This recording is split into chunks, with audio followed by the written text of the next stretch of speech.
மகளிர் உரிமை தொகை வந்தது அதிகாரபூர்வ அறிவிப்பு. இப்படி விண்ணப்பித்தால் கண்டிப்பாக பணம் வருமா? சென்னை கலைஞர் மகளிர் உரிமை தொகை திட்டம் ஜூலை 15ஆம் தேதி முதல் விரிவாக்கம் செய்யப்படும். ஜூலை 15 முதல் விண்ணப்பங்கள் ஏற்கப்படும் என்று அறிவிக்கப்பட்டது. இந்த திட்டம் விரிவாக்கம் செய்யப்பட உள்ள நிலையில் இந்த திட்டத்தில் எளிதாக இணைவதற்கு விண்ணப்பதாரர்கள் கவனத்தில் கொள்ள வேண்டிய முக்கிய விதிகள் மற்றும் விஷயங்கள் குறித்து இங்கே காணலாம். மகளிர் உரிமை தொகை யாருக்கு கிடைக்கும்? ஒரே வீட்டில் 2 பெண்கள் இருந்தால் அவர்கள் இருவருமே 1000 பைசா உரிமை தொகைக்கு விண்ணப்பிக்கலாமா என்ற கேள்வி பலருக்கும் எழுகிறது. இதுகுறித்து தமிழக அரசு வகுத்துள்ள விதிகள் என்ன சொல்கின்றன என்பதை பார்ப்போம். கலைஞர் மகளிர் உரிமை தொகை திட்டம் விரைவில் விரிவாக்கம் செய்யப்படவுள்ளதால் பலரும் தங்கள் ரேஷன் கார்டுகளில் தேவையான மாற்றங்களை செய்யத் தொடங்கி உள்ளனர். உதாரணமாக, ஒரு வீட்டில் பாட்டி ஒருவர் இருந்து அவர் பென்ஷன் பெற்று வந்தால் வீட்டில் உள்ள மருமகளுக்கு மகளிர் உரிமை தொகை கிடைக்காமல் போய்விடுமோ என்ற அச்சம் சிலருக்கு ஏற்படலாம். இதன் காரணமாக பலர் தங்கள் வீடுகளில் உள்ள பாட்டிகளின் பெயர்களை ரேஷன் கார்டிலிருந்து நீக்கத் தொடங்கி உள்ளனர்.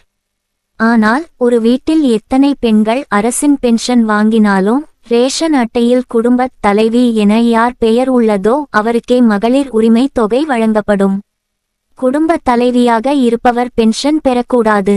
அதேபோல் அவருடைய கணவர் அரசு ஊழியராக இருக்கக்கூடாது.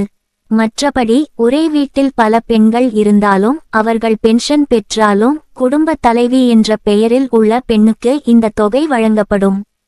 குடும்பத் தலைவி இல்லையென்றாலும் வாய்ப்பு. குடும்பத் தலைவி இல்லாத பெண்களுக்கும் இந்த மகளிர் உரிமை தொகை கிடைக்கும். ஒரு வீட்டில் அப்பா, 2 மகன்கள் மற்றும் 3 மகள்கள் இருக்கிறார்கள் என்று வைத்துக்கொள்வோம். யாருக்கும் திருமணம் ஆகவில்லை, அம்மா உயிரோடு இல்லை என்றால் வீட்டில் உள்ள 21 வயது நிரம்பிய மூத்த பெண்ணுக்கு பணம் வழங்கப்படும். அவர் குடும்பத் தலைவி இல்லையென்றாலும் மகளிர் உரிமை தொகை மூலம் பணம் வழங்கப்படும் என்று தமிழக அரசு அறிவித்துள்ளது. விண்ணப்பங்கள் பரிசீலிக்கப்பட்டு அவர்கள் தகுதியானவராக இருந்தால் விண்ணப்பம் ஏற்றுக்கொள்ளப்படும். இதன் மூலம் ஏற்கனவே நிராகரிக்கப்பட்டவர்களுக்கும் வாய்ப்பு வழங்கப்படும் என்று தெரிவிக்கப்பட்டுள்ளது. விவாகரத்து பெற்றவர்கள் தனி ரேஷன் கார்டு வைத்திருந்தால் அவர்களுக்கும் மகளிர் உரிமை தொகை கண்டிப்பாக கிடைக்கும். கடந்த முறை சில ஆவணங்கள் சரியாக இல்லாத காரணத்தினால் பல பெண்களகப்படவில்லை.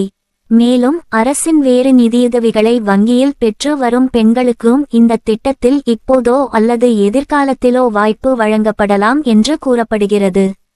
ஆவணங்கள் சரியில்லாத பெண்கள் கடந்த சில மாதங்களில் திருமணம் ஆகி குடும்பத் தலைவியான பெண்கள் 1000 பைசா உதவித்தொகை பெறுவதற்கு விண்ணப்பிக்கலாம். கடந்த முறை விரிவாக்கத்தின் போது புதிதாக ரேஷன் கார்டு வாங்கிய பலரின் விண்ணப்பங்கள் நிராகரிக்கப்பட்டன. ரூ.1000 பணம் பெறுவதற்காகவே இவர்கள் புதிதாக ரேஷன் கார்டு பெறுகிறார்கள் என்று காரணம் கூறி அவர்களின் விண்ணப்பங்கள் நிராகரிக்கப்பட்டன. ஆனால் இந்த முறை புதிதாக ரேஷன் கார்டு பெற்றவர்களுக்கும் வாய்ப்பு வழங்கப்படும் என்பது குறிப்பிடத்தக்கது. கலைஞர் மகளிர் உரிமை தொகை திட்ட விரிவாக்கத்தில் விண்ணப்பதாரர்கள் மேற்குறிப்பிட்ட விதிமுறைகளை கவனத்தில் கொண்டு விண்ணப்பித்தால் இந்த திட்டத்தில் எளிதாக இணைய முடியும்.